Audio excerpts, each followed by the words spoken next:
કેતનકુમાર પ્રભુદાસ પટેલ નડિયાદનો છું અને અહીંયા આગળ હું એડવોકેટ તરીકે પ્રેક્ટિસ કરું છું. 15મી નવેમ્બર 2025 એટલે કે શનિવારના રોજ રાષ્ટ્રીય જાગરણ મંચ નડિયાદ નગર દ્વારા એક વ્યાખ્યાનનું આયોજન કરવામાં આવેલું છે, જેમાં આપણું બંધારણ એવં રામ રાજ્ય આ વિષય ઉપર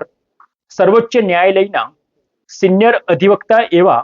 શ્રી અશ્વિની ઉપાધ્યાય પોતે નડિયાદના આંગણે પધારી રહ્યા છે અને આવીને અત્યાર સુધી જે લવ જેહાદ, લેન્ડ જેહાદ, વકફ બોર્ડ,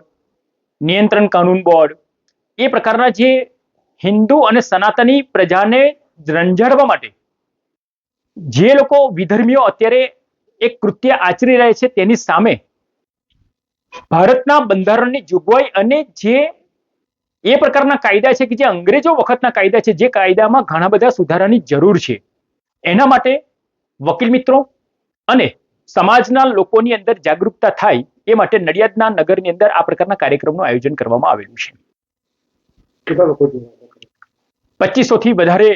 વકીલ મિત્રોને અલગ અલગ સનાતન સમાજના શ્રેષ્ઠીઓ પધારી શકે એ પ્રકારનું આયોજન અત્યારે કરેલું છે.